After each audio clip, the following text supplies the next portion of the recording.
Okay. All right, Pete, you ready? Yeah, let's do it. Good. Yeah, I'm ready. Thanks for asking. Oh, hey, Dan, when did you get here? You're back. Hello and welcome to another Woodshop podcast with Mike Coffey of Coffey Custom Builds, Daniel Dunlap of Daniel Dunlap Woodworks, and Peter Kapar of Petrie's Workshop.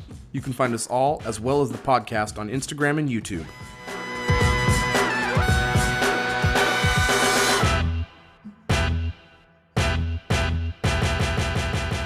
Welcome to episode 115 of another Woodshop podcast, where this week we're joined by the woodworking YouTube godfather, the world's skinniest pitmaster, the pork roll prince himself, the wood whisperer, Marc Spagnuolo's here. What's going on? Man, I love that. That was great.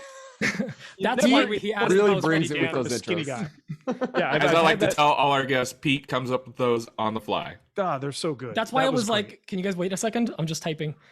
Yeah, you had to write it out. I see. Yeah. Yeah, like Pete said, we got Marc Spagnuolo's with us. It's just Wood Whisperer. So we're really excited to have Marc on the show. Dropped the Wood Whisperer? No, he dropped the the. It's just Wood Whisperer now. I didn't get the memo. Yeah, it was part of Wood Whisperer Monthly. Damn it, I ruined that right out the gate. Everything's Pete, say it again. I'm gonna start it over. Wood. No, hey, thanks to our patrons for supporting the show. You guys are awesome. Thank you so much. We appreciate everything you guys do and everything you bring to the table to keep us going with this. So big thanks to you guys. Obviously, we got Marc on the show this week. So when we have guests on the show, we don't go into reviews, but we always play the song as if we are going to do reviews. And that's this. Oh, Black Betty, Ram Lamb. That's Dan singing Black Betty. That's our transition music for going into reviews. We just Did we not mention the jingles? Yeah, there's jingles. Yeah, there's a lot of bad jingles, Marc. That's You really are. This is bottom feeding. We don't outsource it like some podcasts, Marc. You don't Fiverr it like we do. Yeah. Oh gosh. But the best. I'm more of a Sixer. Yeah.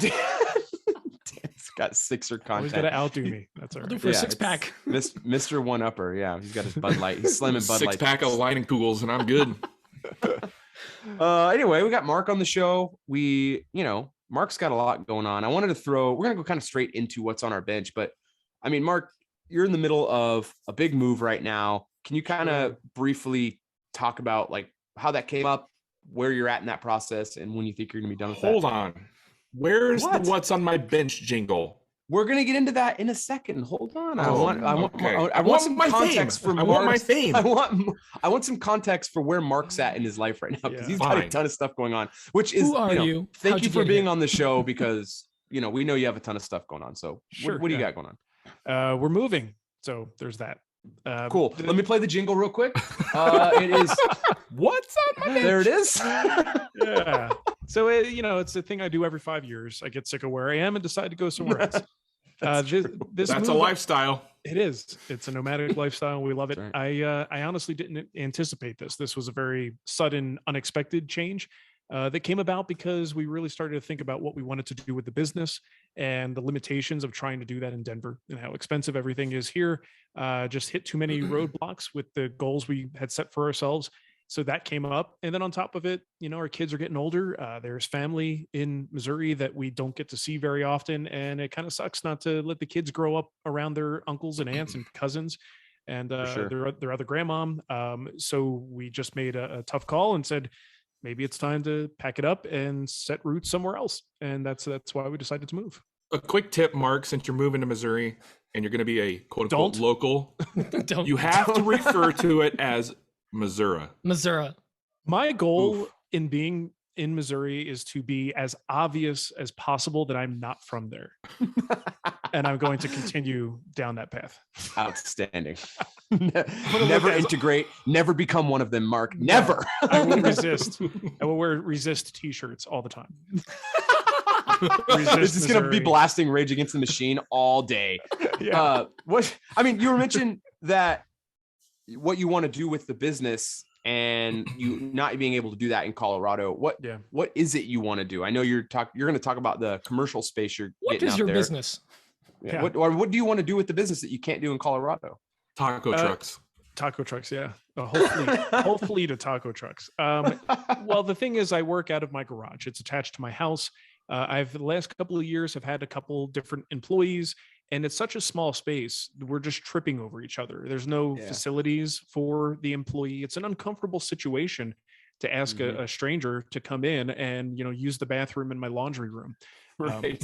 So and technically, I think if I really looked at the rules for the neighborhood, I probably am not supposed to have employees with a home-based business here, which is often the case. So we kind of flew under the radar with that. But that's the biggest limitation is if I wanted employees, if I wanted to grow an element of my business where maybe I even have another personality on the show that produces content for the Wood Whisperer, how would I do that in my current setup? It would be impossible. So the idea, you guys got me drinking beer now. I'm burping. Sorry. It's fine. It's all right. You fit right in. Yeah, I'm you're blaming on you guys. yes. So that was the Typical. big part of it. We actually had a investment company contact us, and they're basically like, look, we work with an agent for advertising deals and things. And he says, if you want to talk to these guys, I'll set up the meeting, but you have to have your vision, whatever it is you want to do with the business that you simply can't do because of finances. What would you do? And I don't want to split my business with anybody. And that wasn't going to happen. And I didn't take that meeting, but it was that call to action. Like, what would you do if you didn't have money as the big limitation? I started to think about what those things were and what I'd want to do and how I could never do that here. And that was kind of the genesis of the idea that made me start thinking about it. That creates some cool perspective for sure. That's a good exercise for a lot of business owners to do. Like, where would you want to take your business if there wasn't this ceiling that you're in now? Whatever that ceiling is, right? Like, if you remove that ceiling, what would you be doing? And then maybe reverse engineer that and try to figure out how to get. But that financial ceiling is a huge hurdle, though, for a lot of people. I mean, but sometimes you can't see past it unless you're potentially thinking that it's not there. Well, and that's the thing in this case, we're in Denver. And even though the market is kind of crazy everywhere, it's proportionally crazy. So even though it's still kind of expensive in Missouri for Missouri, you're still going from Denver to Missouri, which makes a lot of things possible that were not possible here. Yep. Yeah, for sure. That's super cool. That's got to be very exciting to have that barrier. Well, in theory, to have that barrier removed now, and you can kind of move forward with your business in the direction you want to go. That's got to feel really great. Yeah. I mean, it's a lot of freedom. It's also kind of scary too, because I often think about I like my business being small. I like to make as much revenue as possible without extending myself to the point that my business controls me. And that's a really I am scared of getting to a point with now, if I have multiple employees, the responsibility of going to work every day and making this thing go. If I don't decide to do it, then it doesn't happen, so there's a lot of extra baggage that's going to come along with that, but you take the good with the bad, and I think ultimately it's going to be mostly good. Net result is good. And when that's my reality. Sorry, go ahead, Pete. When you're talking about your business, you keep referring to it. Obviously, most of us know you from YouTube and content, and you working with brands and that. What other part of, for those that don't know, what's the other part of your business, aside from the Wood Whisperer Guild, and are you doing any products or what? Can you just give us a quick rundown for the people that don't know? Yeah, we've got a smattering of products like merchandise that we do. So of course we have t-shirts and hats and stuff with our logo on it. We have some basic tools like scrapers with our logo on it, just really good quality scrapers. We've toyed with other things. We've got jig kits for that I work with Andy Klein on, that we put together this little kit to make your own tapering jig. We sell plans on the main website as well. So it's just, like a $5 or $10 plan that goes with it. Of course, the guild is really, I would say, the lion's share of what our business is, where the revenue comes from. And that's, deep level courses in a range of difficulty levels, where you could learn everything there is you could possibly want to know, all the detail to build a particular project or something that covers a particular skill set. So the guild very is long form plans. Very, very, And in the guild, the other thing is we take pride in actually interacting with people who buy the courses. We don't just let people buy them and then they ask questions and no one answers them. The instructors do answer the questions, which is pretty cool. Outside of that, I have a couple of books that we sell those, but everything for the most part is around the content. I don't sell any of my projects usually. I don't take on clients very often unless it sounds like a really fun project. But pretty much the entire business is around development of content. That brings up another question that I have. Was there ever a time where your business was client driven and then you switched to content like fully? Yeah. So when I left biotech, roughly like 2004-ish, I started woodworking in my garage shop, tried to get as many clients as I could. I was just trying to be a woodworker and trying to make a career out of it. Had a real difficult time with that. That was not easy. And I went a couple years struggling, just doing a lot of refinishing jobs. Even got to the point where I got a part-time job in a refinishing shop just to make, at least bring in some positive cash flow. And then I discovered the possibility of actually developing videos and putting them online. That was 2006. And that was when we started the Wood Whisperer. So there was a period of time where I struggled, and I don't know if this didn't come along, if I didn't start making videos, I honestly don't know what the fate of my business would have been. I probably would have gone back to science because, I needed to make money. Earlier, you were talking about how when you started making content, it was to fill what you perceived as a gap in because TV was moving away from those kind of shows. Yeah. And you're obviously you're early into the game. I mean, that I don't want to like downplay what you've done and what you've created at all by any means. That's not what I'm saying. But I mean, you got into this at such a great time. And I mean, for me, when I first started getting into woodworking, you're definitely a content creator that I consumed a ton of, and you have helped me a great deal. That's just a fact. And it's not me sucking up to you. I mean, do you feel like times have changed a lot? I mean, I know I know the answer already just because I've talked to you like randomly about stuff, but the content times have changed for sure. I mean, what are your kind of thoughts on like the evolution of from when you start? And this is like probably a super long answer on your part, but from when you started at what I would say is a really good time to get into making content, which is early into the game, to where it's gone now. Like, how much has it changed, and where do you kind of see it going? It's definitely been opened up in a sense that anybody can do it. Most of us, even people who have financial difficulty, somehow find a way to get an iPhone or an Android phone, something that can record video and upload that video. Back in 2006, there was a certain amount of technical know-how to go into this stuff. You couldn't just make a video. Like if you made a video and you put it on your little JVC camcorder thing, what do you do with it then? How do you get it into a digital format? Once you have that, how do you make a website? And then how do you populate an RSS feed? What's an RSS feed? Like people don't even know that now, right? It's like you're talking to me directly. So like all these things were technical challenges that I had to overcome just to get to the point that I could put a video out that people could watch. That sort of bootstrapping concept is not that it's dead now, but people think about it very differently. And I often will go to an event and talk to people who do what I do, but they started maybe 5 years, maybe 10 years after I did.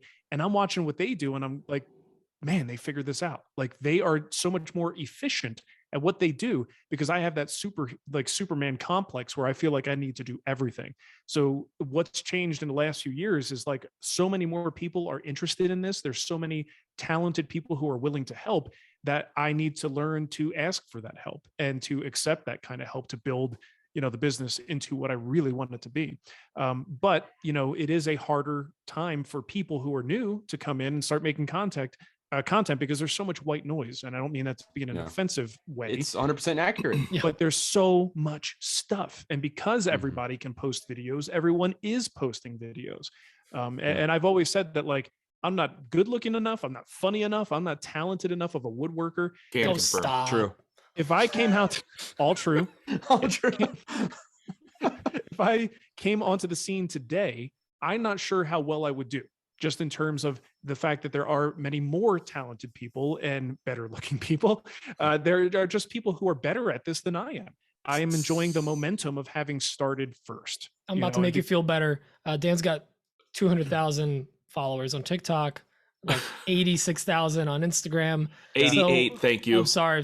So, Mark, you'd be fine. You'd be just fine. If he can do it, anybody can do it. So basically what you're saying is the barrier to entry now is a little lower than it was before, but there's so much saturation that it might be even harder.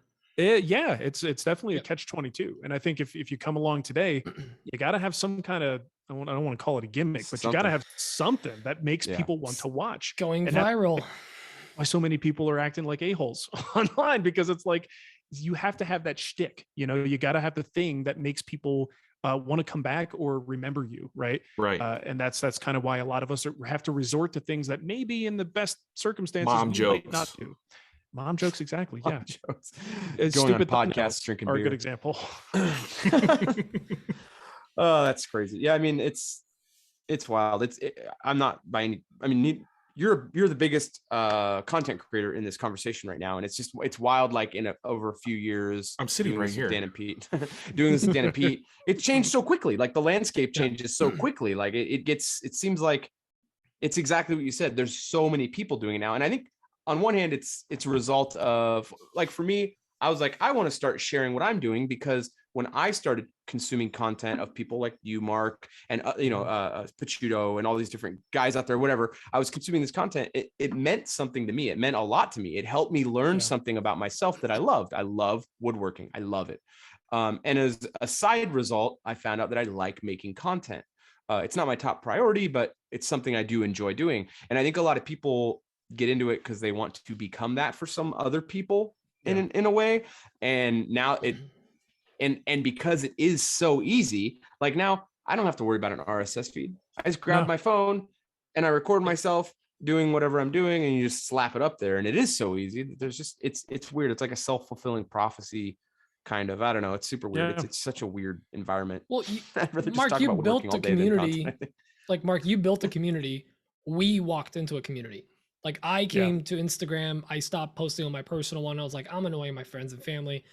I'm just going to talk to all these woodworkers on a woodworking account to help motivate me. It was never about like, I want to be the next Mark, which that's exactly what I did. I don't know. Great goal now, but like, it was like not to be like that person. It was just like, I love this community. I don't have to follow Aunt Judy and whatever. Like, I was just following other woodworkers. It felt very pure and very clean, and it helped motivate me. And now I'm at the point where it's like, oh, now it's like work. Okay, cool. Like, we got to do, different things and stay relevant. And well, it's interesting to watch the change, because there for I would say maybe the first 5 or 6 years of doing this, maybe even longer, all of my contacts and information and sharing and dialogue was with other woodworkers. And the questions, we talked about this a little bit in the pre-show, is like this was all focused on woodworking, and we would talk about different techniques and different things like that. Now I actually have a feeling that a good percentage of my followers are people who are trying to do what I do. So they're trying to, figure out how I do things, and how, not about woodworking, not how I made that piece of furniture, but how I developed that audience. How did I, and it's a very different thing. That's so much less satisfying to me, to have that. I mean, I appreciate every person who's willing to watch my stuff or listen to our podcast, of course. But as far as the gratification comes when we're talking about the craft of woodworking, and I think these days it's, because again, woodworking was always behind everything else. One of my tricks to succeeding early on was I would look at what was going on in more popular genres and looked at the techniques and the sort of tech that these other, well, I keep using the word tech, but tech podcasts and tech enthusiasts, what they were doing online was always at the forefront. Now it's kind of like gaming is one of those things, or just general entertainment. You look at what they do, and I was able to bring that into woodworking, and if it was appropriate, incorporate it into the woodworking stuff. And I was the first one to do it in the woodworking world, but I was just copying what other people were doing. And eventually people realized that, like, well, if we make the videos quick enough and we make them interesting enough so that even just the average person who's not even a woodworker will watch this video, then we get more eyeballs. And that's who we're competing for now, which is why videos are shorter. There's less detail. You can't spend tons of time on a particular topic because you need that greater audience. So I think that's a big thing that's changed too, because in the beginning, we were only concerned about talking to woodworkers. And now we're concerned about talking to the general public, which is why a video can't go into too much detail if that person is concerned about viewership, which I think it's kind of a bummer, but that's what we're confronted with. Well, you talked about it in the pre-show, with things like Workbench Con. You created content because you care about the woodworking. You didn't get into woodworking because you wanted to create content. It was the other way around. But I think there is a lot of people out there now, more than ever, that are getting into woodworking or making because it's an avenue for them to create content only. Like that. I mean, and that's where I like those conversations with those people. First of all, you can tell right away who they are. You can have like a 5-second conversation, be like, oh, okay, you're here you don't care about this. You care about the content side that you can make off of this thing. Yeah, this could be almost any topic. Which is fine. But we fundamentally don't have the same passions. Right. The passion is different. So that person cares about becoming a big account or creating content. That's the thing they care about. And I don't have the audience you have, but I definitely have those conversations every single day. I get to have conversations with people all day long where they're talking about woodworking, and man, I just love that. And that's why I'm excited about going to places like IWF over Workbench Con, because the majority of the conversations become about how to create content, not so much about woodworking.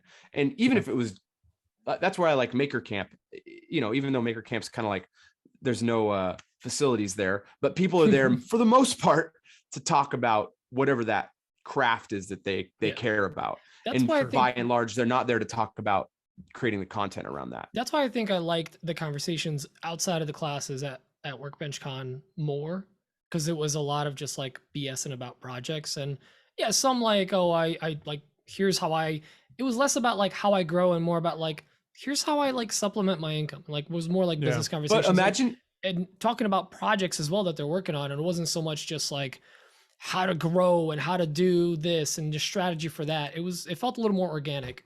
That's good. But I bet if you're Marc though, Pete, if you're Marc and you're at this event, well, yes, 98% of your conversations are people walking up to you going, how do I do this? How do I grow? Right? Is that accurate, Marc? Or is it people running up going, hey, sign my chest? Well, it's a bummer because like the whole, if you build it, they will come concept is kind of not a thing anymore. Now it's like, if I like trick them, like I'll get all these followers. Like if I get the thing that'll like catch a lot of eyeballs, or if I'll post under 7-second videos so they finish watching before they can swipe away. Like it's like strategies to get more eyeballs, but it's not necessarily about the projects anymore. But the problem with it for me is that I feel like I always provide very disappointing answers when those questions do come, because I was first, baby. they'll want to talk about like statistics, and they'll ask me about subscribers and how many I have. And I'm like, I haven't checked in a while. I don't know. Yeah. I mean, I'm not babysitting these numbers. I can't, because it'll drive me crazy. There's a good chance they know my numbers before I do. So that's the thing, is like, I just come at it from a very different perspective, but I have to be careful, because I'm thankful for anyone who's willing to watch what we do, and follow me. So I want to give them the time and I want to talk to them, but I'm not that strategic in what I do. There are people who are so much more strategic about their content production schedule and how they get things, what they're talking about. Is it relevant? Are they doing keyword searches and what's hot right now? Like, I don't think about that. I don't think about that at all. So, and I guess that's, again, that because I was there early, I can enjoy that sort of lax kind of flexibility in how I approach this. But someone who's a little newer and hungry and trying to make, climb up that ladder, they have to play that game. They have no choice. Otherwise, scratch and claw for every view possible. Exactly. You're established. Totally understandable that they have to do that. Yeah. Cool. And like, we obviously, like, we all still want to grow, but it's been, I mean, I'm the smallest guy of this whole entire crew, but just being even at like the 25K or whatever, I kind of relaxed a little bit. Like, I still want to grow, but I was going to ask you, caring a little bit about the numbers so much. I just want to have fun on there. Yeah. Is there a number? This is a good question for the three of you. Is there a number you have in your head that, like, when I get there, that's when I know, like, I'm good? Like, if I don't go any higher than that, I'll be happy with that. Do you think that that's an attainable goal for you? Yes. I thought about it. Yeah. I want 100K on IG, and maybe someday, whenever I get into YouTube a little bit heavier, I don't give that enough time. When I hit 20K, I'd like relax. 10 or 20,000 subscribers. See, and that's surprising to me, because I would have said, just as a general prediction, whatever that number is in your head, when you actually do get there, nothing will change, because you're going to move. Nothing's going to change. You're going to move that goalpost to the next thing. Yeah. And I can tell you where I am right now. All I do is, and this is why I can't look at stats too often, because it frustrates me. I'll go and look at something like Duresta, and I'll be like, that's a great number. One day I might have that many. And then, you know what? When I get there, I'll look at where Duresta is at that point and go, you know what? I need to go even further. The goalpost keeps moving. You're addicted to more. It's a horrible mindset. To more. Yeah, it is. It's all you chase. The reality is, when I started this, there were so few people in the woodworking world. I was just thankful for what I had. And my audience over 15 years continues to grow. It continues to grow. But why am I not totally satisfied with where I'm at? I'm lucky to have that many people watching. It's a friggin' miracle that many people watch me. But I always want to move that goalpost. I think it's human nature, or maybe it's American progress is great. Culture. It's important. You can't ever be complacent with that. But you also, what you're saying is 100% right. Like it can't be your all encompassing focus in life. But I think it's also it's part of the reason why the scene is what it is today, with the competitive nature of people really just putting out content to make sure content goes out, because they have to, because they don't want those numbers to suffer. We're slaves to the algorithm because of that. And I don't think it's a great place to be, but I don't have any solutions. That hits hard. Yeah, that hits hard. That's definitely something I do on Instagram. You said something that kind of makes me want to chime in a little bit. Even though that is kind of a competitive thing, I haven't been in a more kind and more generous community of anything that I've been into. So I don't like to use the word competitive like too aggressively. You know what I mean? Yeah. Like, even though it's competitive, I still have more friends in the woodworking community than in the photography community where I came when from. I say competitive, I don't even necessarily mean we're competing with each other. It's like the individual. It's golf. It's like a golf game, right? Yeah. You want to do better, and you see there's a golfer who has a lower score than you, and you want to be as good as that person. So now you're harping on yourself to make sure you try to hit that goal. That kind of competition. Okay, 100% agree. For me, the growth is honestly now, and I do mean when I said like I want to grow, but like I felt myself relax a little bit when I hit a point where I felt like I could approach brands and be competitive, you could say, or whatever. Yeah. But the thing is, over the last couple of years, like my business kind of shifted from like content to 3D printing and having a shop and making physical products. I was able to reclaim woodworking as a fun thing for me again and make content around it. And obviously, I'm not a massive account, but it kind of relaxes you. But the motivation that I have at this time is I want to grow, because the bigger I get, or the wealthier I get, the bigger the business is, the more people I can impact positively, the more people I can help. So that's a real big motivator for me, because like Dan said, this is a really good community. There's very few bad eggs, and those bad eggs get picked out by the community. So sometimes, except YouTube. YouTube doesn't count. There's times I see things and I'm like, how is this person as popular as they are? Oh, whatever. Okay, it's fine. Ramona. Just I know. I mean, that guy. Restrict. Building a house. What a jerk. No one wants to watch that crap. Well, all right. We kind of know like what's going on with your move. I mean, we didn't really get into what's on your bench specifically. Is there something specific you're going on right now? A lot of boxes, from what I understand. Yeah. Well, I mean, actually, you want to talk about? I do have something specific. Have you guys seen a product called Carbon Method? No. Okay. You're going to see it, because I think people are going to really be gravitating toward this. So we're probably going to run an ad with these guys on an upcoming video. It is a protective, rust preventative. It's basically, the material is graphene. So think about graphite, like in a pencil. And imagine if graphite is a 3-dimensional structure, imagine if you took a 2-dimensional slice, a single layer of like 1 atom thick of graphite. And that's what this is. It's a protective coating. And they sell this stuff for like protection on cars. You could put it on your, on a paint job on a car. But this company, Carbon Method, is doing this for tools. So you hit your cast iron, it's a whole process, you put it on there, and now you're talking about something that's like complete rust protection for like 6 months before you need to do anything else. Oh, wow. So this came up because I'm like, first of all, it sounds too good to be true, but I wanted to try it. So I bought a couple of bottles, and I was like, well, I'm doing something that I haven't done before. I'm going from super dry to super humid, and my tools are going to suffer, because all I do is maybe put a little bit of wax just for friction, not even for rust protection. So I knew that was going to be a challenge, and I wanted to try it. So we're working with the company now, just experimenting. And I ran a couple of tests today, and so far so good. It actually withstood a wet towel sitting on it for 4 hours. Whoa. Yeah. Soak in wet towel 4 hours. It's like a turtle wax for your table saw. Yeah. So it was pretty impressive stuff, but the technology is the cool thing about this. And imagine, all the things that, especially people in humid environments, the crap we have to do to keep the rust off the tools. Yeah. Imagine if that just becomes like a couple times a year, you got to do something for maintenance. That sounds too good to be true. And I just kind of wanted to investigate it. So that's what I'm working on. That's cool. Awesome. My tools took a beating during a move. Yeah, I'll be watching that, obviously. Yeah, for sure. It's looking good, though. It's looking promising. So. It looks like it's carbonmethod.com. I'll give him a plug. Like, that's pretty cool. If that actually works, Oh, not Carbon Method CrossFit.co.nz. Sign me up. Okay. Uh, Interesting. so they have. Okay, I'm not going to read this now. Yeah. Well, that's cool. That's exciting. Yeah, look into it. They got other products yeah, too. They got like a ceramic wood finish, which they Yeah, sent I'm me a looking at- sample That's what I was going to read. That's what I was- Haven't even got- Ceramic wood finish. Yeah, man, I haven't even gotten into that. It's super compelling. I want to know more about it, but I'm like, don't have time How right now. I'll crazy do it is later. this? Like, Is that- all would that these be like clear? new finishes. It is Because a clear finish. Yeah. I'm picturing like melting down a Well- plate and rubbing it on your wood.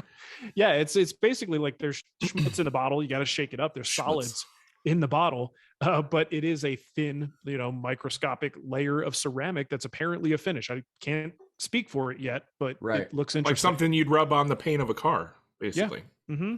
I am Oh, wow. very It's got- intrigued.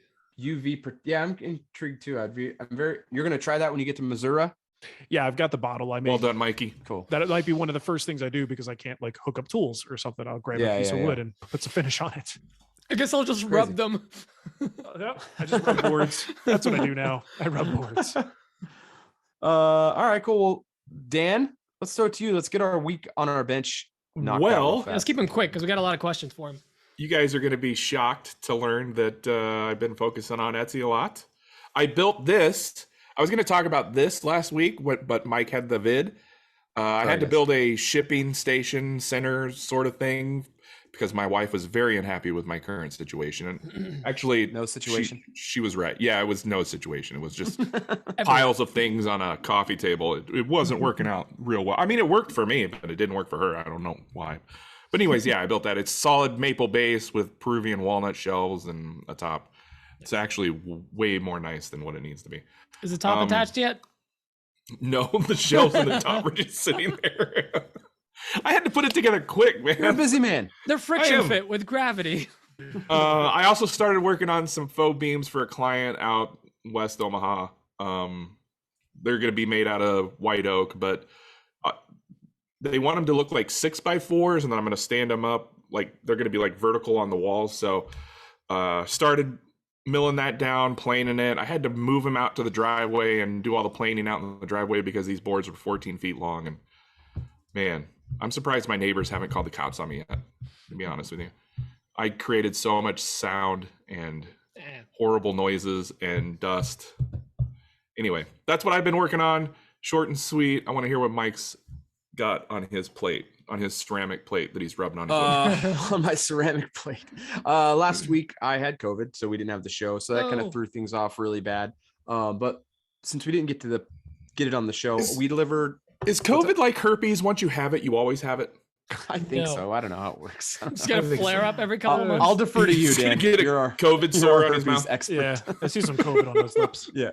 Yes. COVID lips. Show title. Anyway, we got. Terrible SEO. So we delivered that Claro walnut L-shaped desk with the double miter waterfalls. That thing's so pretty. double That's such a whammy? cool desk.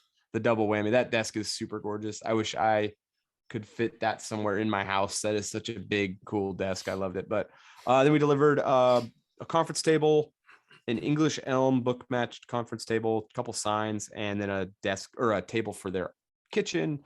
And then I got COVID right on my lips. It was really frustrating. But yeah, that was kind of put me down pretty bad. It is weird. That thing is really weird how it affects people differently. I had about 2 days or a day and a half of like brain fog where I was just having a real hard time concentrating and articulating stuff. So I was obviously out of the shop. Fortunately, the majority of that time was over the weekend, so I didn't have to shut the shop down too much. The guys were able to work, which is good. But we knocked out this really had a customer who had a very specific request for an entry table. It's 6 feet long and 8 inches wide. It's a very narrow entry table. It's very interesting. Might be narrow, but it's long. Yeah, it's not wide, but it's skinny. No, it's it's very interesting. I'm actually delivering that tomorrow, and that's going to get out of the shop. What'd you make that out of? Ash. Oh, I did thought it was the, red oak from the pictures. I was really hoping you were going to say red oak. I was going to give you No, it the was- for. I probably should have done red oak, and because I did the Rubio cotton white on there. That's got their most white pigment load, and it because their whole house is like You had me at load. calm down. The whole house, the lady's whole house is like coastal themed. So she's like, "Can you the do a Jersey whitewash?" I was Shore? like, "I sure can." Everything's Yes, whitewashed. it was like everything's GTL everywhere. It was Jim Town. No, it was the Jersey Shore. I just got that, Pete. That took way too long. Nice whitewash joke.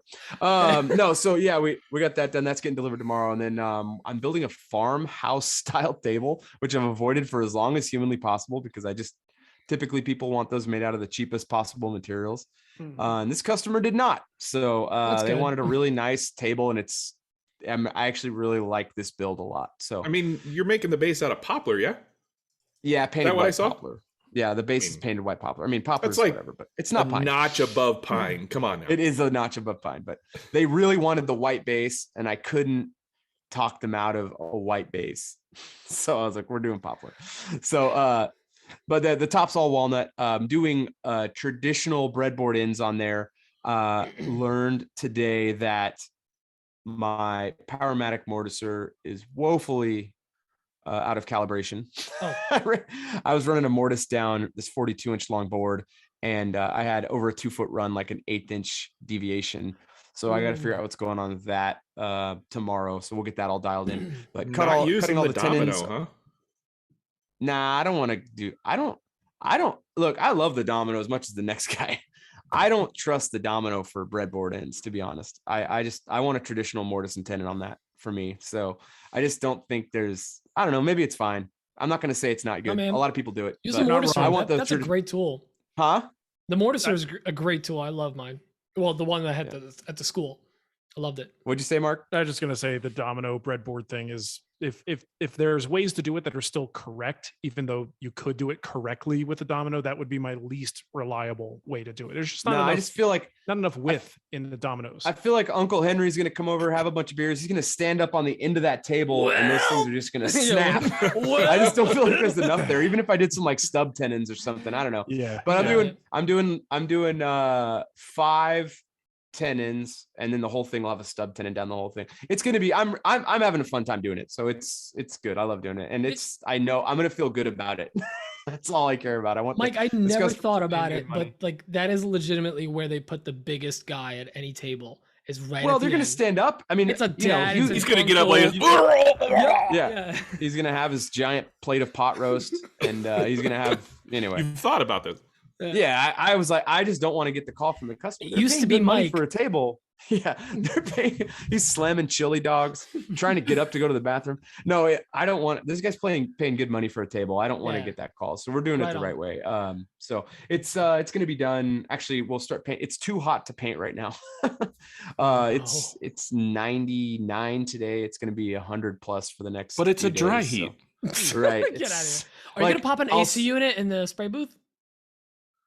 Well, I'm not. The base is getting painted. I'm not doing that inside the spray booth. The airless is way too much overspray in that spray booth. Everything we did panels in there with the airless, and everything is just spattered in white. It's white. It's like it's like there goes the wall control. Yeah, it was. Luckily, those were white. But yeah, it was real messy. So we'll set that up outside and do that. But the top's getting Rubio pure. It's gonna look. I just love Rubio Pure. It just works so good for so many things. It's just such a good one. But anyway, that's going to be done early next week. And then we are running a small production batch job. We're making a prototype right now. That's going to be, we're done with the prototype. Customer just has to sign the dotted line on some things, and we'll get going on that for these Monopoly board rip-off boxes. And then we're in the last bit of I'm in the last bit of negotiation for this big contract with I mentioned it with room and board. Yep. So once we get that up and running, we'll be good to go. So that's kind of what my week is. Petey, what you got? I'll be real quick. So this was actually a really busy week for Etsy. I don't know if I took Dan's advice from last week, and I upped my marketing or their Etsy ads a little bit. Went from $3 to $5 a day, and between that and the Father's Day sale, I sold a lot. I tripled my numbers from the prior week. So it was a good week, but it kept me busy. I was doing a lot of 3D printing. Printers were humming along. This week was the week that I really was kicking myself for not finishing the printer behind me, because I need to get that thing wrapped up. Aside from that, I've been knocking out just honey-do list stuff. It's stuff that like I don't even want to post content of. I'm just doing stuff around the house, fixing things. Oh and, yeah, and I've cleaning been them doing up. a lot of that too. Yeah, like just that. They say everything is content, but like no, it's not. Oh, that I just song. want to. I just Doesn't want have to be. It doesn't have to be. I just want to have fun. And one of the things that I did that did no content on, my father-in-law was here, and they drove up from Florida. They stayed for a couple of days. They're going up to Maine because they moved their boat up there. He's a boat broker. He's not just like super rich. So he's got his own sailboat up there, and he removed a couple panels, some old equipment that was there, and now he has like just these big openings and like this fine woodworking inside the sailboat.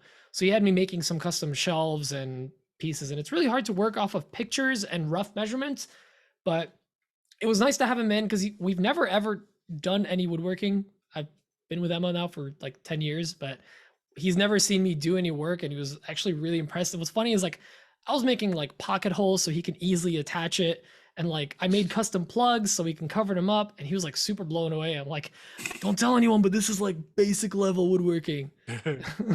But it was just really fun to like do some projects with him, and you ever have somebody that's like, I just need this like cut, I just need this like whatever, and then you take it like an extra step, and they're like, you don't need to do all that. I'm like, no, I can't let this out of my shop without it looking a certain way. Yes. Like you're not gonna get like a moldy piece of plywood that's been in a corner for a year.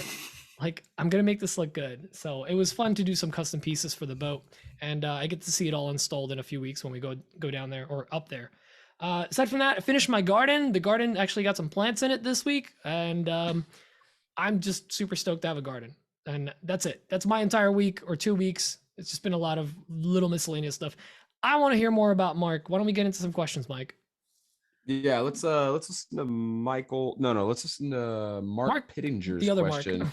Yeah, the other Mark about Mark. Some hot Mark on Mark questions going on. Great here. question that he stole from all of us. Let's get this going. I'm here for it. Yeah. Hey, this is Mark from Route 76 Woodworks. I have a question for Mark and about his impending move, and mostly just about the machinery and the setup of his new shop. Now that you're kind of starting fresh again, I just wonder if you're going to be taking all your machinery with you, what you might leave behind because you don't use. I've heard you talk about your lathe and maybe how you only use it once a year. So I'm just kind of wondering, with the Powermatic sponsorship ending, if there's any paradigm shift as far as your shop goes and what you want to do, and how you may set it up differently from what it was set up in Colorado. Great question. Thanks. Yeah, that's on my mind. Are you time. taking all your tools to Missouri? No, I really did try to pare down and limit. Here's the thing: we like looked at a couple of moving companies and tried to get as much help as we could, and oh boy, is that expensive. We've never actually done that. Every time we move, it's always a manual process. We get the moving trucks, we get the pods. This time we were like, well, let's see what it costs. Well, it costs too much, guys, so we're not doing that. So I started to look around, like what can I do without, and what is maybe due for replacement, or what am I just interested in replacing with something else. So that really led to a couple of things going, like the CNC would just wound up selling. My planer, I'm replacing that with a Felder because I'm really got to step down, right? So got to go to a Felder. So that's what Corey's doing these days? Corey Felder? Oh, God. Oh, I just got I the think joke. it's Feldman, That's right? the worst. I think it's Feldman. I Yeah. felt pretty good about it. It'll be funny a half hour from now. No, this is pretty good. Okay, we put it in a laugh No, it's track. not, Mark. It's not good. I want to make him feel good. No, don't. That's not what the show's about. So yeah, the planer went. I had already I sold my drum sander because I already was going to switch to a dual drum. What do you call it? Like a Supermax or Supermax. Well, I the think one it- from On Laguna, right? cantilevered. What's that? Yeah, the 37-2 Laguna. Yeah, he's supported got the on same both one. sides, so it's it's not cantilever. Mini I've already drum swapped out sander. my table saw, so I got the saw stop that's coming with me. My jointer's coming with me. I already sold the lathe even before we decided to move, and I'm replacing it with a small little Laguna lathe. Still need one. I don't use it very often, but I do need to have one. And I've already started that switch because of the whole Powermatic thing. I started to do that before this happened, And this was just a good chance to offload a few more things and then start over again when I get there. Now, the interesting thing is if I get the commercial property we put the offer in on, it's an old firehouse and there are two So bays. cool. Yeah, it's going to be pretty neat. Unfortunately, it's a single Obvious single question. level. Sorry, Mark. Yeah. Does it still have the pole? Because Yeah, if not, I'll that's visit. where I was going with this. There's no second Okay. floor, so there's no pole. Oh, But that doesn't mean, look, Dude, I'll be stripper there. poles are cheap, right? So we could always install one. Well, You you got a lathe, right? Still got that tiny Make your lathe, own make a pole. tiny one, or just stack a bunch of them up. I'm just going to get a aluminum pole that will double for Festivus as well. So Oh, there you go. there's a loft. Fantastic. There's actually a little loft in the back of one of the bays that's, I don't know, it's maybe like 8 or 9 feet high. And I'm like, still works. We could put a pole there. That's I'll slide perfect. down it. So yeah, so it's an old firehouse. It has a big bay, which was the primary firehouse. Then they added on an additional single bay to one side. It's about 2,600 square feet. And now Wow. on one side of the shop, there's this, the old exterior wall, interior on one side, brick on the other. And that's now a new partition wall that's there. So it's like, okay, well, now I'm thinking about like maybe hand tools on one side, power tools Yeah. on the other side, like really Oh, start God. to So cool. really be strategic about how the shop is shaped, oriented and where the tools go. Any you know, office space? Or There is office space. So there are that's nice. I don't know if it was a firehouse at one point. So I imagine there were guys sleeping there at some Yeah. point. So there's like living quarters in the back. There's a office. There's a room that is just a room. It's like clearly an interior room, not part of the garage space. And then there's a kitchen back there too, and a bathroom. So it's, That's awesome. all the things you need for when my wife kicks me out of the house for doing podcasts too late when I'm Your supposed first to be putting wife? my kids down. yes. Sorry. My first wife, Nicole. So Your yeah, first so, wife. so I really am thinking a lot about this like new layout. Here's the other thing. I'm rehiring my brother-in-law, and I probably will at some point hire another qualified woodworker to help me. And one I'm mistake, only 6 hours away. wait. that's a What about short the commute. distance? the distance? What do you mean? Well, like your brother-in-law, isn't he in? He's not in Denver. He's No, so He left. I don't want to get too much into the oh, family sorry. Yeah. BS here, but they moved to Denver, didn't really love it here. So they only Mm. stayed for like a year and a half and then wound up Got going it. back. So he's currently in Missouri. Oh, that's Um, nice. Yeah. So I'll be hiring him back, and then I'll want another woodworker there. And one of the things I noticed with hiring people here was it was like I brought someone in, and if I expected them to do woodworking, they would do it on my stuff, including my bench with all of my tools. It was still Mark's stuff. And if I really want to get a good woodworker in there, you know what that woodworker needs? Their stuff. And I need to have another bench. I need to possibly have duplicate tools of the most popular tools that Redundancy. redundancy, because we might need Yep. them at the same time. And that Yep. might make that person feel so much more comfortable working with me in that space and being independent in that space if they have their own stuff. That's So where I'm that's at right also now. going to be, it's going to be a lot It's of expensive. duplication and the redundancy, and it's taking up more space, but I think that's what we need to do. That's gonna be cool. So I just love tools. What Felder? Did you get a dedicated planer Felder Yeah. planer? Yeah, the trick when you go to Felder or Hammer, everything is all about those combo machines, right? Yeah, The planer jointers. No, I don't want that. thanks. I don't want that. Yeah, No, thank me you. either. Just No. switching over. I get it. If I was really pressed for space, 100%, those are fantastic. But if you're not pressed for space, No, thank you. separates is the Yeah. only way to go. 100%. So they do have a standalone planer. Years ago, I messed with an older version with straight knives at the William Ing School, and I was just intrigued by being able to just push this button and it goes up like 5 thousandths per increment. And I'm like, this thing is amazing. I love Talk it. It's like, dirty to me. Oh my I know, God. seriously, man. It's That's it's really a thing of beauty. nice. So I fell in love with it then, and that was well beyond my budget at the time. And then I got talking to Felder recently and made arrangements to get one of those bad boys in the shop. So What Awesome. size? it is what is it, 16? I think I didn't want to go Okay. too big. It might maybe a 20. I don't remember. Just buy stuff, you guys. That's Yeah. So the funny thing was, though, I placed this order a couple months ago, and I was expecting it to be in June. So I went to email them and said, "Hey guys, I'm not going to be at that address. Please do not send it to Denver because I don't want to move that thing." And they're like, "Oh no, it's still on schedule for September." I was like, "I just sold my planer. September is a long ways away. I need to plane wood before September. Like, what am I going to Right. do?" So I got to still figure that part out. okay. Well, you got those hand planes. Better get to work. Minimum wage and a hand plane. And Yikes. planes are fun Yeah. sometimes. Wow. That's crazy. Yeah. How big is your current shop? Well, it's a 4-car garage. It is Wow. about 950 square feet. Jeez. So I mean, still pretty reasonable for like a domestic house garage. It's a good size space. Right. I feel like you're It's gonna got have an pretty entire tall video. ceilings. You're gonna have an entire video on soundproofing at the new place. Yeah. Yeah, we'll definitely need at least some sound like attenuation on the interior to cut down on all that reverb. How but yeah, far is the new building from the new house? about What's 5 your miles. commute? Oh, that's fantastic. I know, Yeah, so so I mean, close. it's That's still like I fantastic. don't know if I'm going there in my pajamas at night. I might, Yeah. you never know. Yeah. But You will. I think it's one of those things. It's just far enough that I gotta like be real sure that I want to go there Yeah. for some reason. Mhm. But I still can. Like I got to glue up. I'm under a time crunch. I just need to go Yeah. and get these things out of the clamps. Start the next glue up. It'll take me 15 minutes. Yeah, that's worth a drive for 5 miles. Right. I That's bet cool. you're You gonna said miss the- walking out and like just checking a finish real quick. And you said the traffic is like not an issue, right? It's like rural Missouri. There's not a whole lot going on. Dirt there. roads. There are some, thankfully, not the ones I will be on. Like I mean, there you can go on a dirt road, but there's more direct ways that are paved, thankfully. Oh, thank goodness. All right. That's awesome. Let's Yeah. jump into Michael Hale's question real quick. Firehouse. Let's get into this. Yeah, it's so cool. We all have like a Hey, love, what's love up? relationship Peter, with the Daniel, firehouse thing. Michael, and Mark, Marcus, Mark-o. I think is what I'm reading. Mark. Close Okay. Mark, Marc-o-licious. I got a question for you guys. This is Michael over at Tailored Forest.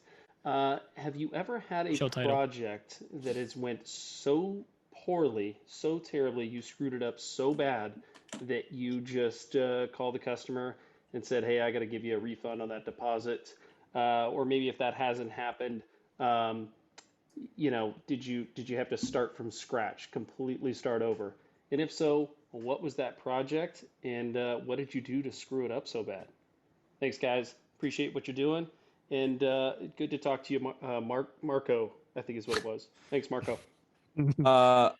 Let's. I guess throw it to Marco's Pete first. I No? want to throw it to Pete first, actually. Pete, All has right. this ever happened to you? I've never like just straight up walked away from a job.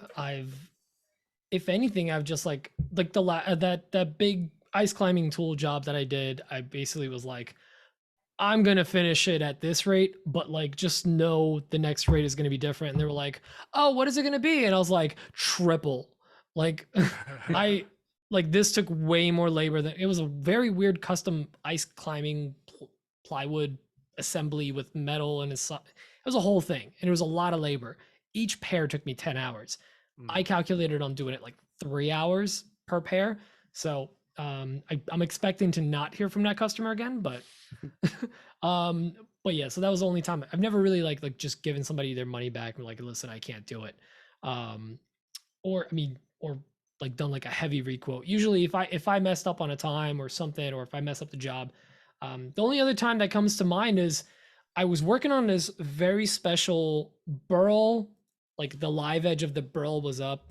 It was a ring box that I was making.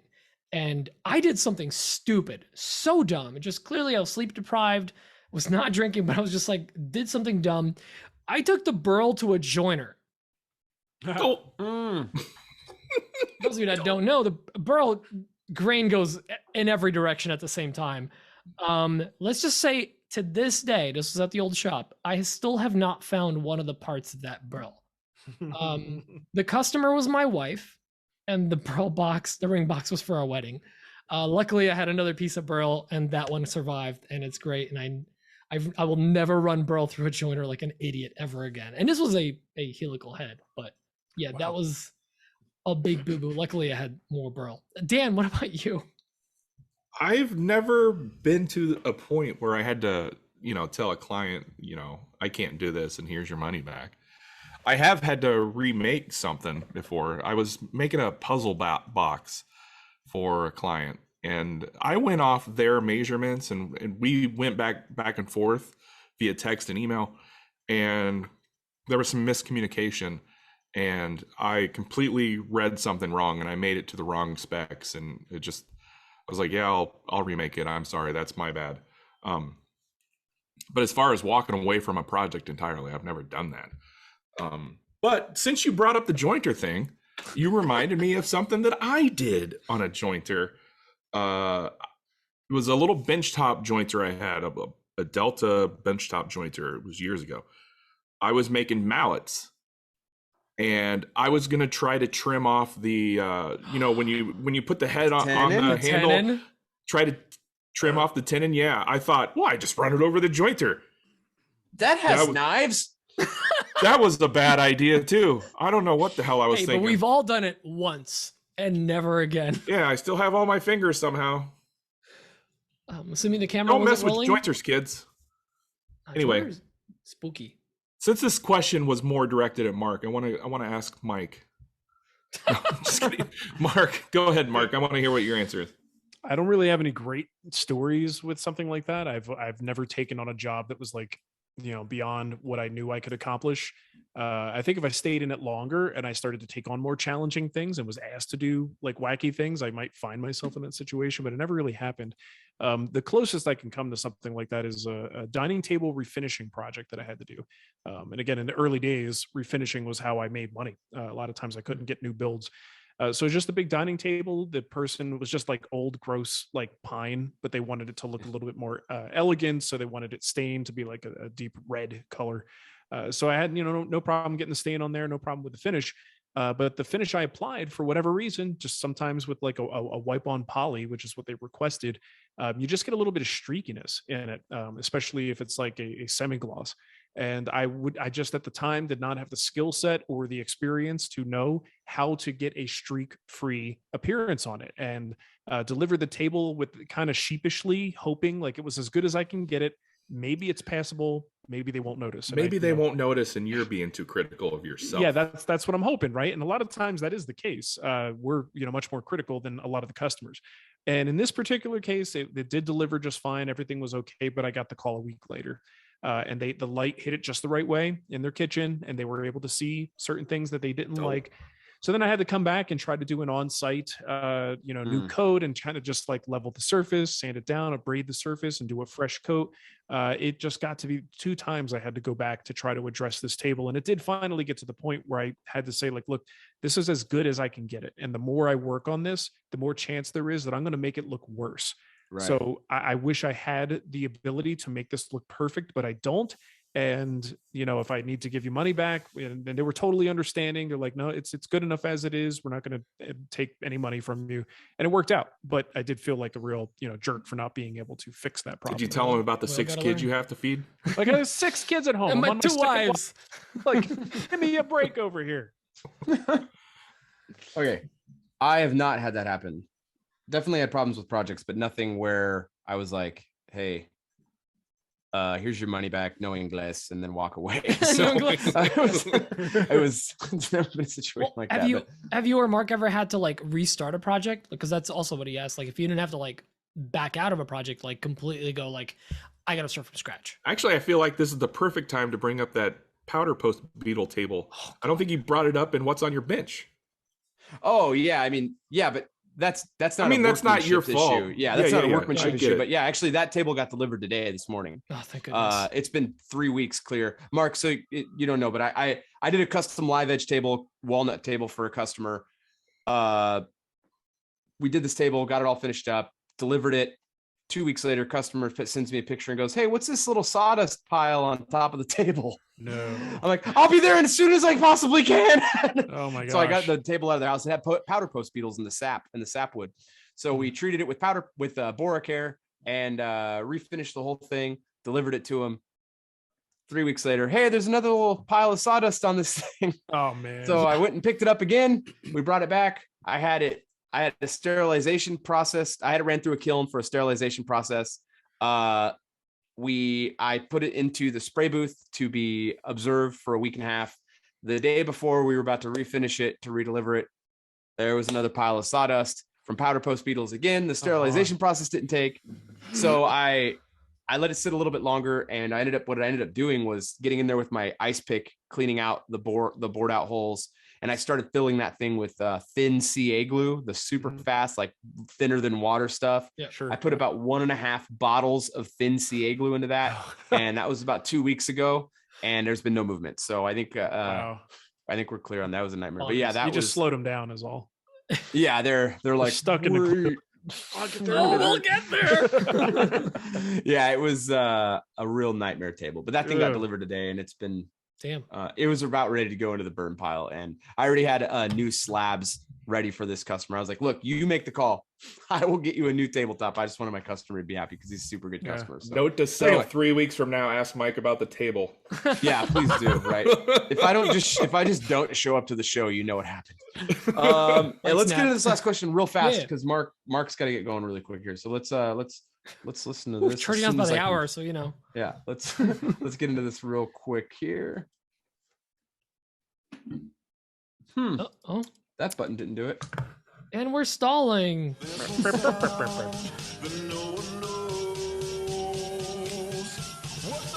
French. Jeez. Hey guys, it's Thomas from France, and I have a few questions for you and Mark. Don't worry, they are really short. First, did you ever find the last green basket for the craft cart that was lost in the video?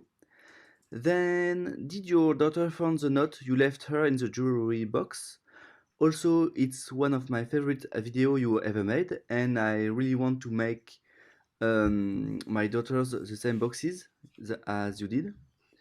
Next, I'm going to restore 2 transitional Stanley Bailey hand planes to use as my main hand planes. I have a 22 and a 28, and originally the soles were made out of beech, but I want them to be a bit more funky with like zebra wood for example, but they have to be still usable. What species of wood should I use? And yes, I know it's not especially for Mark, but it's a question for Mark, but I really want to restore those hand planes soon. And finally, does it ever whispers back? The wood, I mean. Thank you. Bye. Thanks, Tomas. He comes with his own theme music. Yeah, It's great. Yeah, he's. His sister plays the accordion, so. Oh, is that what it is? Yeah, that's what it is. That's so Shannon, fantastic. can you answer the? Yeah, he's not here. You know, it's funny. I'm having lunch with him tomorrow. He's actually in the area. Yeah. No way. So that would be nice. I should have. Tell him I said hi. He barely knows me. I sure will. Okay. So I tried to write all this down as he asked. So I got them all written out. So Okay. did you ever find a last green basket for the craft cart? I did. Yeah, my wife took it to work to the kids' school, and it was there. So we did get that back, and that is now sitting in. What the is that craft in cart. reference to? So I I did a feel like I'm craft missing cart. something. Yeah, I did a little plywood craft cart for my kids, and it was just cubbies with these little green baskets. And when I went to do the final installation after it was done, I'm like, where the hell is this other basket? Like there's supposed to be one there. And that was in the video that I didn't have. And I never actually got that final basket. So it was sans one basket. Oh, that's strike 2, wife number 1. All right, There you next go. question is, She's did on her your way. daughter ever find the note you put in a jewelry box? No, my daughter is not that inquisitive about that box. It sits on her dresser, and I think she's just gotten so used to seeing it. So she's like 6 years old. She's starting to talk about things like makeup, and it's a little disconcerting, but like it is what it is. She's not that into jewelry or anything yet, so she hasn't really engaged with the box. So it still is sitting there quietly waiting for her to get old enough to be curious about what might be in that little back compartment, if she or That's why gonna that be little cool. magnetic key is there. That's gonna be cool when she figures Yeah. that out. That's gonna Yeah, so hopefully she does eventually think to look there, and hopefully I'm still alive to get the hug afterwards. best 32nd birthday. It's just like ever. a dark Hallmark movie where like you're gone now and she finds that she's in her 30s, revisiting the old house. Yeah, seriously, yeah, we'll see how Jeez, that Pete. goes. That was dark. Took a turn. I watch a lot of Hallmark movies. And so what was the French guy's name? Thomas. Thomas. The S is silent.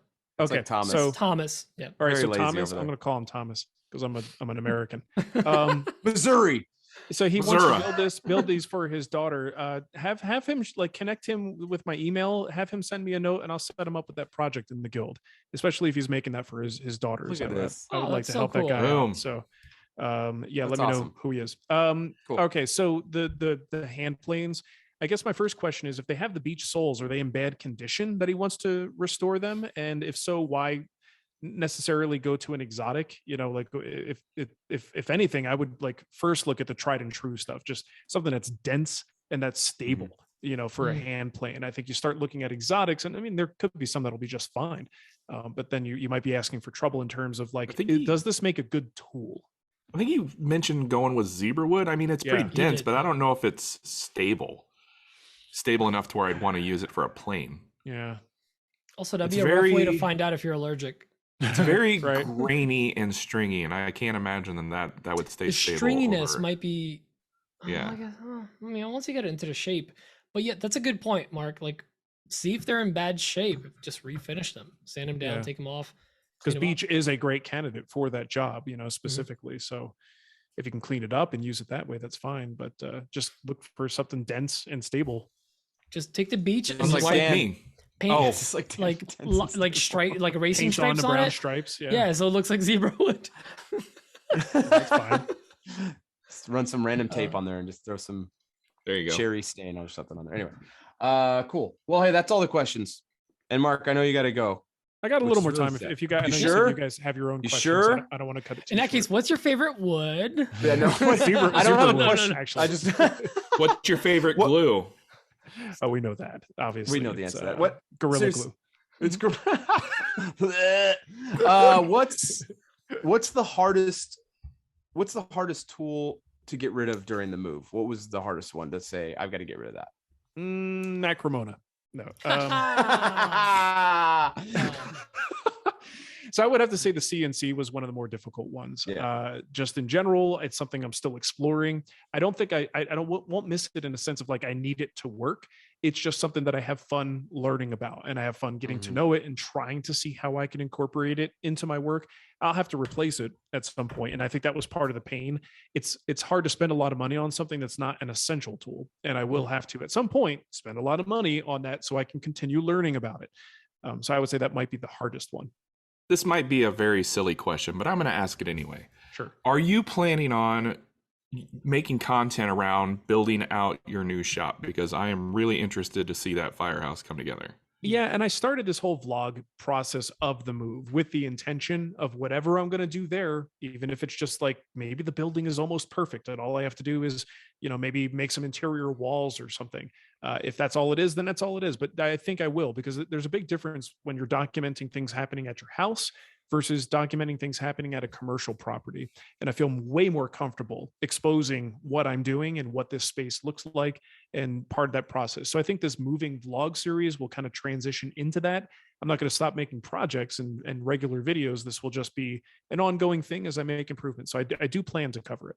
Fantastic. Cool. Yeah, cool. That's it'll awesome. be fun. Can't wait to see that. I love that stuff. Why do you want to bring in a furniture maker to your business? Well, we got to have at least one, right? Oh, Hot take tub. burn. You stop being mean to my friend Mark. This is a rare self burn. Yeah, it's something that if I'm going to grow this thing, being in front of the camera all the time and being the only one with coming up with ideas, it's a lot of responsibility, and the content machine just never sleeps. You want to keep making as much as possible. The kind of caliber of furniture and things that I make is not something that is really conducive to a weekly format, and the world of woodworking content wants that.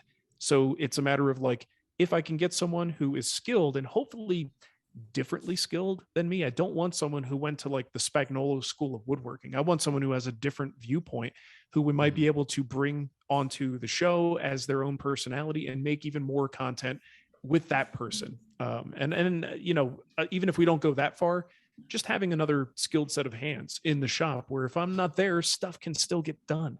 And that means just, running a camera, filming what they're doing, and, getting that project to move to the next step, even though I'm not there, would be fantastic. I like that idea. Cool.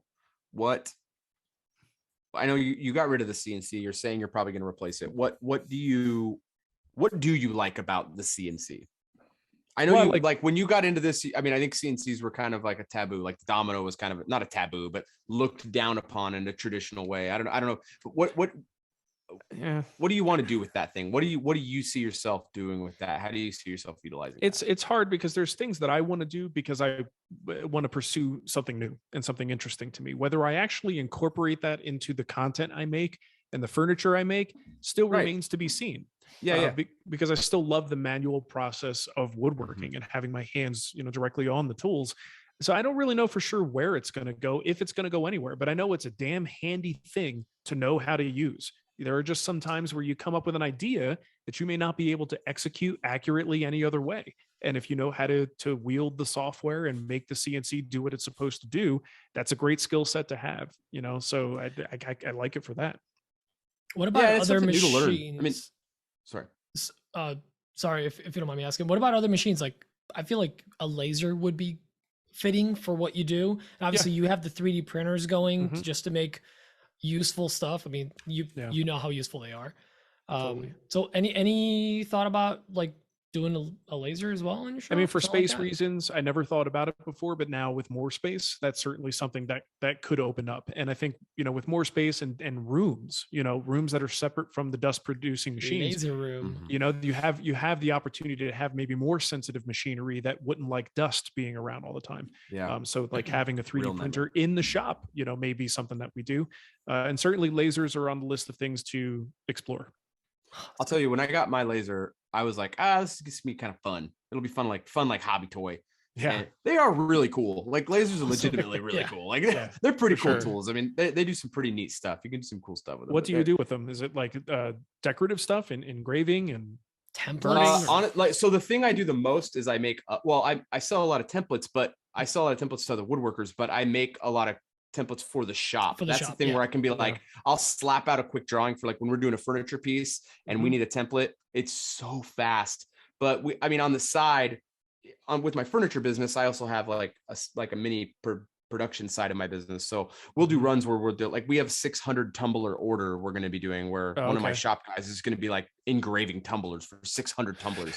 I don't want to do it, but he loves that stuff. So he's like all excited about it. And it's, you know, makes money for the machine. But yeah, it's a lot of templates, a lot of stuff like that. But for me, I just love that we can say, okay, we've got we're going to be mortising 4 custom carriage doors. Oh, I forgot to mention that we finished those carriage doors, but we got to do the lock sets for all the mortises, or we got to do the mortises for the lock sets and all the hardware for that. I made templates on the laser in 10 minutes and everything can just be done now. It's like so fast. It's so much faster than CNC too. Like if you just need to do a quick engraving or just like a logo on something, let's say you just have a bunch of cutting board blanks, they're finished, whatever. That's what I do. Like I have a bunch that I always over make every time I'm making them for the holidays. You throw it in there, laser the logo, or something custom, you're done. Yeah. Oh, that's cool. So nice. That's cool. I mean, they're just neat. It's a neat tool. They're so great. But nice. It's just the template side of it is just unbelievable. When I use the CNC to make templates. That's one of the things I've gotten into recently is figuring out all the steps I need to do for my like SketchUp drawing to pull a shape out. Super handy, but if it sounds like the laser might be the more fun way to do that. I mean, Mike, you can cut 3/4 inch MDF with a single pass. Yeah, my laser is really big. Yeah. No, I can do 1 inch hardwood with it. 1 inch hardwood. 1 inch hardwood. Well, hardwood cuts better than plywood. I got the new. There's no glue. Yeah, I got this new lens kit set from. This is boring talk. Anyway, I got new lenses. I got a 4 inch focus length, and I can cut 3/4 inch sheet goods 1 pass now. It's no problem. Wow. But we did. What did we just do? We just did templates. I drew up the legs for that farmhouse style base I use Shaper instead of SketchUp. I drew it in Shaper. I pulled the bodies out and I extrapolated the SVG through to it was like a 10-minute process total. And I was able to get all the parts cut out of 1/2 inch MDF. It was no problem. Just also, Lightburn for the lasers is like one of the most user-friendly softwares out there. Yeah, it's really user-friendly. It doesn't, it's a bit, sometimes I hop still into like, anyway, it doesn't matter. Yeah. Dan's falling asleep. Anyway, laser beams. Yeah. So anyway, lasers are great. I incorporated a lot in my business for keeping our production flow going fast, but I take on as much work as I can for it to have that thing making money, because that's what it's there for, is to make money. So, and then one of my shop guys, Matt, my cousin, he loves that stuff. And I don't love that stuff. The laser's really cool, but I don't want to be in front of the laser all day long. That sounds horrible to me. I want to be building stuff. So. Watch, Mark. You're going to have people be like, well, I could do that too if I had a laser. Like they did with the domino. They'll always be there to do that. Yeah, exactly. Haters going to hate. Yeah. You got stuff, Pete? Yeah, I just have one question. So I asked you initially about like physical products, if you had some other stuff with your business. Are you looking to grow more of the physical product? Because obviously you're providing content, and that's one side of the business, but are you thinking more about physical items, tools or jigs or something that you might be releasing? Small scale manufacturing type stuff. Small scale manufacturing? I mean, I think we'll always dip our toes into that. And a lot of times I dip them in and dip them right back out. Like it's not something that I enjoy doing. Right. Just in terms of pure revenue, making physical product and selling physical product is a much slower and more painful way to make money than making money with content and digital product. So while that side of the business is so strong, my time in terms of how I spend my time to make money is so much better spent developing a piece of content than it is developing a widget that I can then sell on my website. So I usually only do that just to facilitate, like if I have a cool idea, a thing I want to get out there, I'll do it. And I know I'm not going to make a whole bunch of money off of that because the amount of work, like the ratio of work to profit is so not in my favor compared to making a piece of content that can be sold indefinitely and you never have to make it again. You just have to deliver it. So yeah, I mean, I will always kind of dip my toes in that, but it's not something I really foresee doing a ton of unless it's a partnership with someone else who really wants to do all that legwork.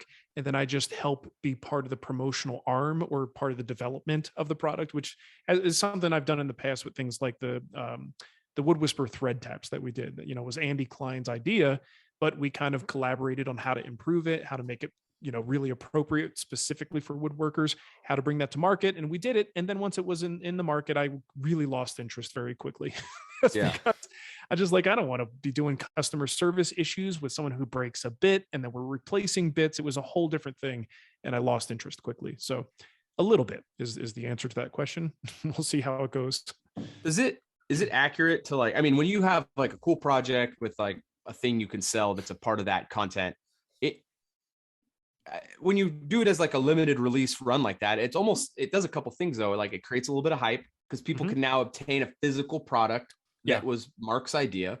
So there's marketing in that, and there's you're creating. I think we all know how the woodworking community can get. When there's a cool, hot new thing in the community, people really want it, especially and with woodworkers, if there's something that's limited edition, holy smokes, are they going to do everything they can to buy it? So I think doing that stuff when you're in a position like you is very smart. Like, there's some things that there's some people in the community and within your audience that you could literally put whatever out there.